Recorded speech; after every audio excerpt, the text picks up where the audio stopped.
कहानी की शुरुआत साल 1850 में कैलिफोर्निया के रॉकीज नाम के एक छोटे से शहर से शुरू होती है। यहाँ एंजल नाम की एक बेहद खूबसूरत लड़की रहती है, लेकिन वो एक ऐसी लड़की है जिसके साथ रात बिताने के लिए लोगों को लॉटरी के जरिए चुना जाता है। जिसका नंबर निकलता है वो खुद को बहुत खुशनसीब समझता है। अब यहाँ पर एंजल को देखते हैं जो मजबूर और लाचार नजर आती है। उसे अपने बचपन के दिन याद आते हैं जहाँ वो अपनी माँ नीना के साथ रहती थी, और उस दिन वो बहुत खुश थी क्योंकि उसके पिता एलेक्स उससे पहली बार मिलने आने वाले थे। पर जब एलेक्स आता है तो वो अपनी बेटी से सही से बात भी नहीं करता और उसे कमरे से बाहर जाने को कहता है और नीना से कहता है, तुम मेरे घर में सिर्फ रहती हो, लेकिन मैंने तुमसे शादी नहीं की और ना ही करूंगा। मैंने कहा था ये बच्चा मुझे नहीं चाहिए क्योंकि ये नाजायज बच्चा है। ये सुनकर नीना गुस्से में भड़क उठती है, जिससे एलेक्स भी गुस्से में आकर उसे बहुत मारता है और फिर वहाँ से चला जाता है। पर ये सब एंजल ने बाहर से सुन लिया था और अपने पिता का ये रूप देखकर वो रोने लगती है। फिर उसकी माँ बाहर आकर उसे समझाती है कि इसमें तुम्हारी कोई गलती नहीं है, मैं इस दुनिया में सबसे ज्यादा प्यार तुमसे करती हूँ।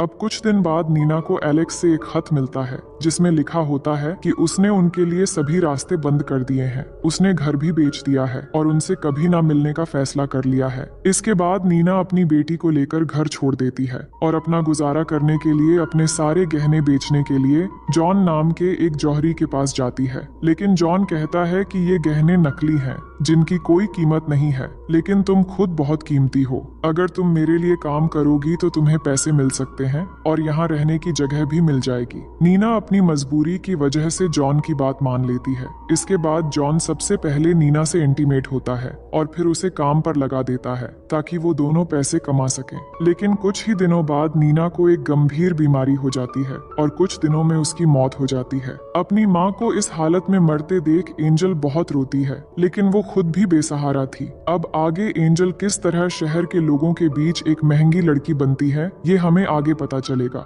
अब कहानी प्रेजेंट में आती है जहां हम माइकल नाम के एक किसान को देखते हैं। वो अपने खेतों का सारा काम अकेले करता है और एक समझदार और धार्मिक लड़का है जो रोज चर्च जाकर प्रार्थना करता है। पर आज वो गॉड से अपने लिए एक लाइफ पार्टनर मांगता है जो उसे सच्चा प्यार करे और हमेशा उसका साथ दे। उसी दिन शाम को जब माइकल अपना सामान बेचने के लिए शहर जाता है तो उसकी नजर एंजल पर पड़ती है जो घूमने के लिए बाहर निकली थी, और पहली ही नजर में एंजल उसे बहुत अच्छी लगती है। माइकल अपने दोस्त से एंजल के बारे में पूछता है तो वो बताता है कि एंजल इस शहर के एक पैलेस में रहती है और वो यहाँ की सबसे खूबसूरत और महंगी लड़की है जिसके साथ रात बिताने के लिए लोगों की लाइन लगी रहती है। ये सुनकर माइकल को अजीब लगता है, लेकिन वो सोचता है कि चाहे उसका बैकग्राउंड कुछ भी हो, एक बार उससे जरूर मिलना होगा। अब शाम को जब एंजल की एक शिफ्ट खत्म होती है तो वहाँ की बॉस डचेस का एक बॉडीगार्ड आता है जो हर शिफ्ट के बाद कमाई लेने आता है, लेकिन उसे कमाई कम लगती है, इसलिए वो एंजल से बदतमीजी से पूछता है, तुमने और सोना कहाँ छुपाया है? एंजल भी गुस्से में आकर उसे गालियां देती है, जिसके बाद वो उसे पीटना शुरू कर देता है और उसे बाथटब में डुबोने लगता है। तभी डचेस वहाँ आकर उसे रोकती है और बॉडीगार्ड से कहती है, अगर एंजल को एक खरोंच भी आई तो नीचे खड़े लोग तुम्हें नहीं छोड़ेंगे। अब गुस्सा छोड़ो और जल्दी उसे दूसरे शिफ्ट के लिए तैयार करो। थोड़ी देर बाद एंजल फिर से अपने काम के लिए तैयार होती है और इस बार माइकल उससे मिलने आता है। एंजल उससे पूछती है, मैं तुम्हें कैसे खुश कर सकती हूँ? तो वो कहता है, मैं तुमसे सिर्फ बात करने आया हूँ। मैं दूसरों की तरह नहीं बल्कि एक किसान हूँ और अपने फार्म पर काम करता हूँ। फिर वो एंजल को शादी का प्रपोजल करता है, लेकिन एंजल ये सुनकर हंस पड़ती है और कहती है, ये इस हफ्ते का 5वां प्रपोजल है। मेरे पास ऐसे कई लोग आते हैं जो मीठी मीठी बातें करते हैं। अब माइकल का समय खत्म हो जाता है और एंजल उसे रूम से बाहर निकाल देती है, लेकिन अगले दिन माइकल 2 गुना पैसे देकर एंजल से फिर मिलने आता है। वो एंजल से कहता है, मुझे पहली नजर में ही तुमसे प्यार हो गया था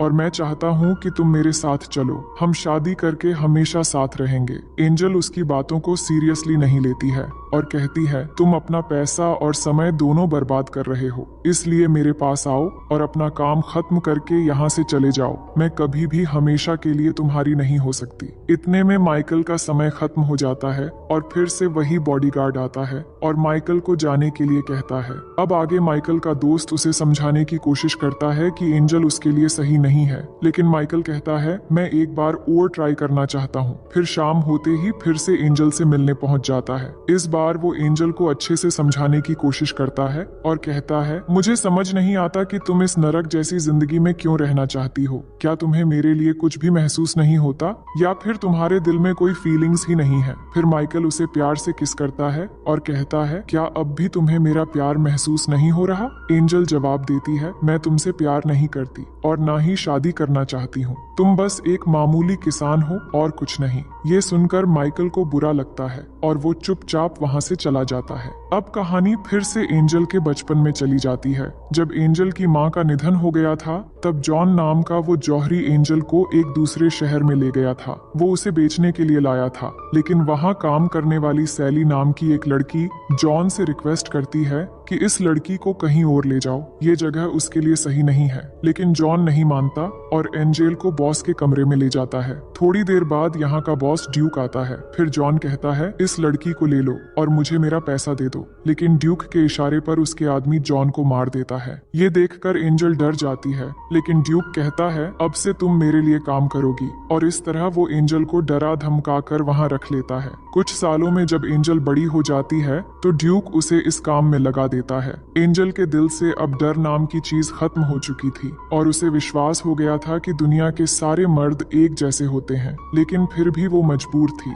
अब एक दिन वहाँ पर एलेक्स आता है, पर वो नहीं जानता था एंजल उसकी बेटी है। फिर जब एंजल को लेकर कमरे में जाता है तो वो उसे अपनी सच्चाई बताती है, जिससे एलेक्स को एहसास होता है कि उसी की वजह से उसकी बेटी की जिंदगी बर्बाद हो गई है। इसलिए वो खुद को दोषी मानते हुए आत्महत्या कर लेता है। इसी बीच सैली एंजल को कुछ पैसे देकर वहाँ से भागने में मदद करती है। जब ड्यूक को ये पता चलता है तो वो गुस्से में सैली की हत्या करवा देता है। एंजल को एक शिप पर बैठते हुए दिखाया जाता है, जिससे वो शहर से दूर जा रही होती है। शिप में कुछ और लड़कियां भी होती हैं जो उससे बातें करती हैं, लेकिन जब एंजल दूसरी शहर रॉकीज में पहुंचती है तो वो लड़कियां उसे पीट कर बेहोश कर देती हैं और उसके पैसे चुरा लेती हैं। इसके बाद डचेस नाम की एक औरत ने उसे बचाया और अपने पैलेस में लाकर उसे धंधे पर लगा दिया था। अब कहानी प्रेजेंट में आती है, जहां एंजल की तबीयत खराब हो जाती है। उसकी दोस्त के पूछने पर वो जवाब देती है कि वो माइकल के बारे में सोचते सोचते कमजोर हो गई है। अब उसने तय कर लिया है कि वो ये काम छोड़ देगी।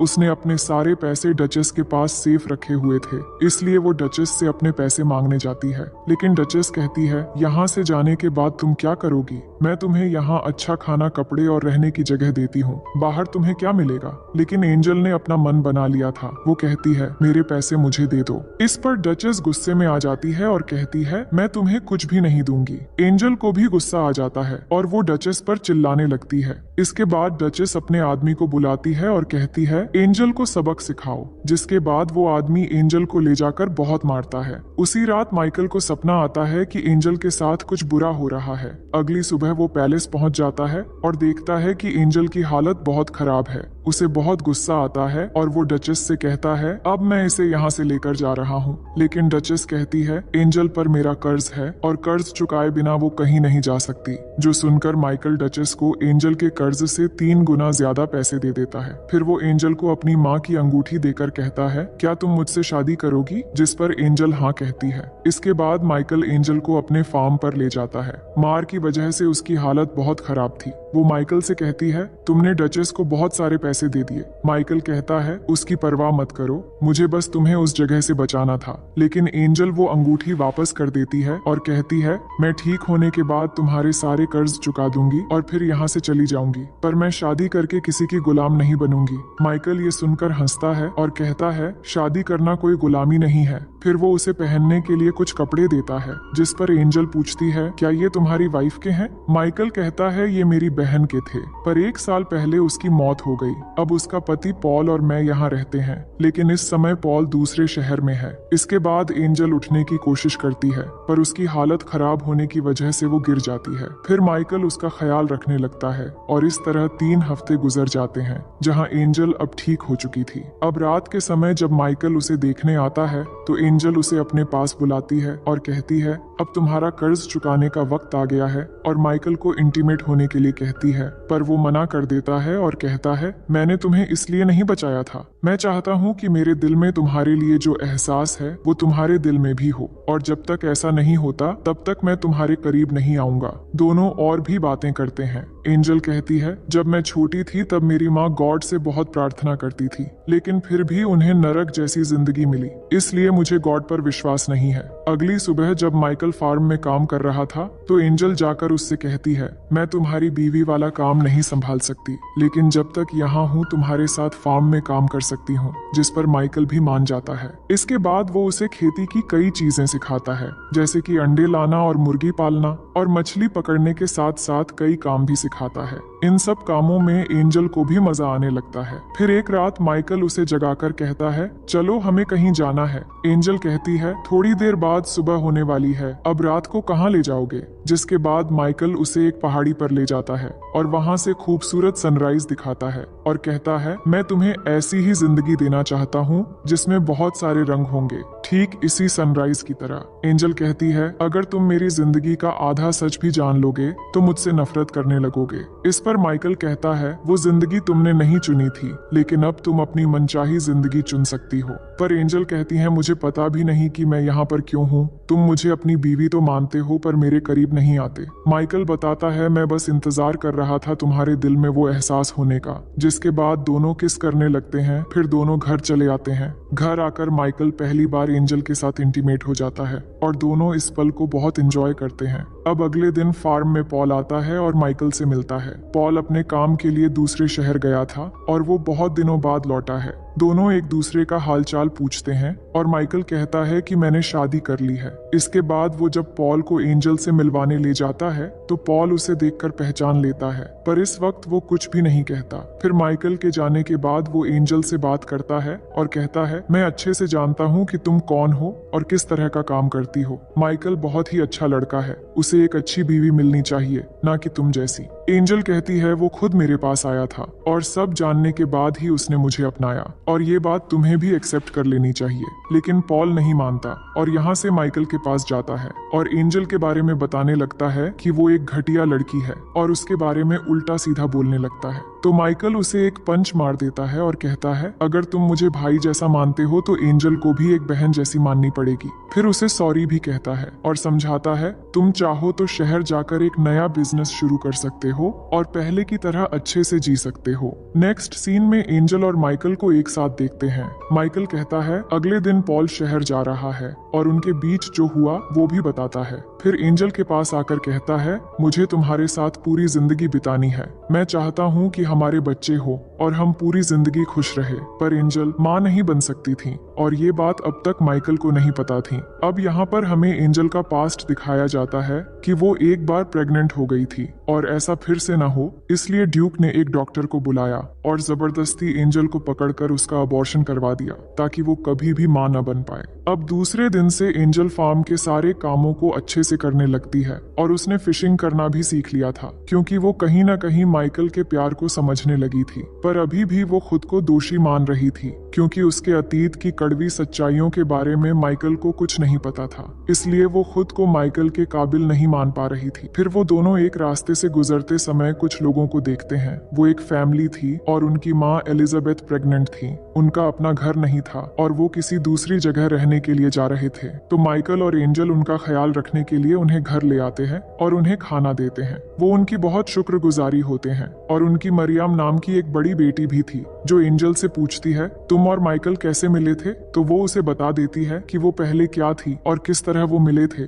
और इसी बीच दोनों अच्छे फ्रेंड्स बन जाते हैं। अब ऐसे ही समय गुजरने लगती हैं और एलिजाबेथ एक बेटे को जन्म देती है जिससे सभी बहुत खुश होते हैं। माइकल और मरियम दोनों मिलकर उस बच्चे का ख्याल रख रहे थे जो देखकर एंजल को लगता है कि मरियम और माइकल की जोड़ी बहुत ही अच्छी रहेगी। फिर रात को मरियम के पिता सबको बताते हैं कि उन्होंने पॉल से कुछ जमीन खरीद ली है और अब वो सब मिलकर यही रहेंगे। अगले दिन जब माइकल और एंजल खेत में होते हैं तो एंजल कहती है, मरियम बहुत ही प्यारी लड़की है और तुम दोनों की जोड़ी बहुत अच्छी लगेगी। इस पर माइकल कहता है, मैं सिर्फ तुमसे प्यार करता हूँ और हमारे बीच कोई भी नहीं आ सकता। इसके बाद एंजल उसे वो सच बता देती है कि ड्यूक ने एक डॉक्टर से जबरदस्ती उसका ऑपरेशन करवाया था, जिससे वो अब कभी भी मां नहीं बन सकती। मगर माइकल कहता है, तुम जैसी भी थी इससे फर्क नहीं पड़ता, मैं तुमसे बहुत प्यार करता हूँ और ये कभी भी नहीं बदलेगा और हमें कभी भी उम्मीद नहीं छोड़नी चाहिए, क्योंकि कभी भी कुछ भी हो सकता है। पर एंजल ने ये मान लिया था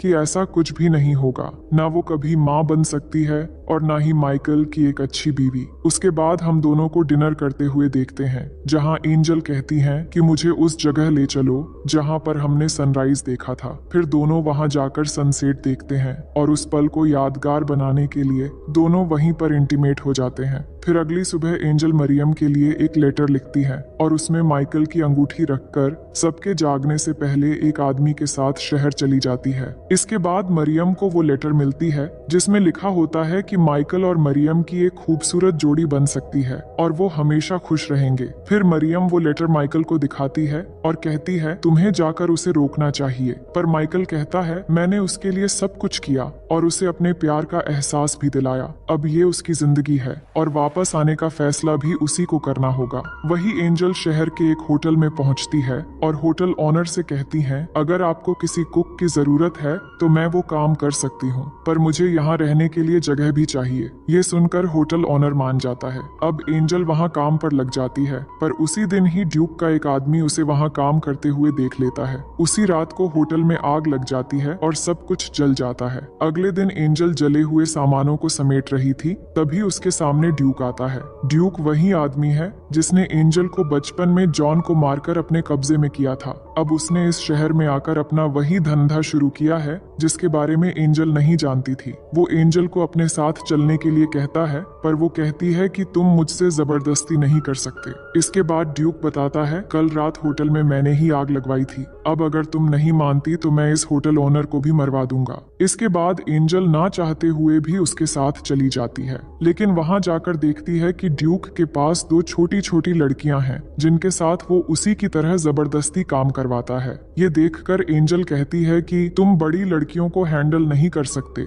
इसलिए छोटी बच्चियों को लाकर उन पर जुल्म करते हो। ड्यूक उसे धमकाते हुए कहता है, अगर तुम मेरे खिलाफ गई या भागने की कोशिश की तो मैं तुम्हें मार डालूंगा। अब जल्दी से तैयार हो जाओ, मुझे तुम्हें सबके सामने ले जाकर दिखाना है। इसके बाद वो एंजल को स्टेज में ले जाकर सबको दिखाना चाहता था, पर इसी बीच एंजल पहली बार गॉड से प्रे करती है कि अगर आप सच में हो तो उन छोटी बच्चियों के लिए ही सही मेरी मदद करो और मुझे सच बोलने की शक्ति दो। इसके बाद ड्यूक उसे सबके सामने स्टेज पर ले जाता है, लेकिन वो स्टेज में खड़ी होकर सब लोगों को बता देती है कि किस तरीके से ड्यूक छोटी लड़कियों के साथ जुल्म करता है और अपनी कहानी भी बता देती है। ये सुनकर ड्यूक सबको बताता है कि ये झूठ बोल रही है और स्टेज से एंजल को जबरदस्ती एक कमरे में ले जाता है और वहाँ उसे मार देने ही वाला होता है। तभी ड्यूक का एक आदमी आकर उसे गिरा देता है, क्योंकि वो आदमी ड्यूक के क्रूर तरीके से तंग आ चुका था, इसलिए वो एंजल को भागने के लिए कहता है। अब एंजल जल्दी से उन दोनों बच्चियों के कमरे में जाकर उन्हें बचाकर बाहर भागने लगती है।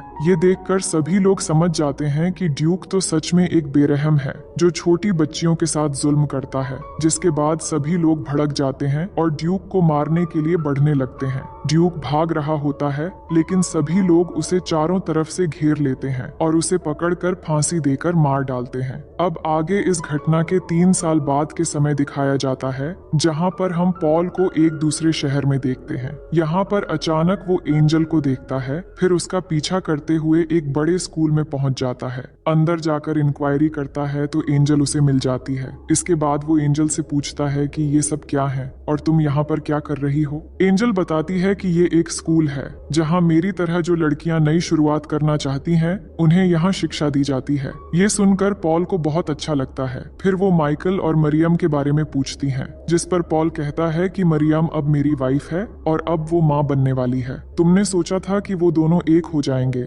लेकिन माइकल ने हमेशा मरियम को अपनी बहन की तरह माना और वो अब भी तुम्हारा इंतजार कर रहा है और अभी भी तुमसे बहुत प्यार करता है। ये सुनकर एंजल बहुत दुखी हो जाती है, क्योंकि वो चाहती थी कि माइकल एक नेक लड़की के साथ अपनी जिंदगी बिताए। इसके बाद पॉल उसे वापस चलने के लिए रिक्वेस्ट करता है और कहता है, मैं 4 बजे यहाँ से जाने वाला हूँ, तुम चाहो तो मेरे साथ चल सकती हो। दूसरी तरफ हम माइकल को देखते हैं जो अपने खेतों में काम कर रहा होता है। तभी वो एंजल को देखता है कि वो वापस आ गई है। एंजल उसके पास आती है और अपना असली नाम बताती है कि मेरा नाम सारा है, जो मैंने आज तक किसी को भी नहीं बताया। मैं सिर्फ ये कहने आई हूँ कि मैं तुमसे बहुत प्यार करती हूँ और मैंने जो भी तुम्हारे साथ किया उसके लिए मुझे माफ कर देना। मेरी वजह से तुम्हें बहुत तकलीफ हुई है। माइकल कहता है, इन्हीं तकलीफों की वजह से हमें ये खूबसूरत पल मिला है और अब हम एक साथ हैं। फिर वो अपनी माँ की रिंग, जो अब तक उसने संभाल के रखा था, वो एंजल को दे देता है और अपनी जिंदगी में उसे वेलकम करता है। इसके बाद दोनों बहुत खुश होते हैं और एक दूसरे को किस करने लगते हैं। इसके बाद हमें कुछ सालों बाद का सीन दिखाया जाता है जहाँ माइकल फिशिंग कर रहा था। तभी वहाँ एंजल आती है और हम देखते हैं कि एंजल प्रेग्नेंट है और उनका एक छोटा सा बेटा भी है, यानी कि एंजल अब ठीक हो गई है। और इसी के साथ कहानी यहीं पर खत्म हो जाती है। तो दोस्तों, मैं उम्मीद करती हूँ कि ये कहानी आपको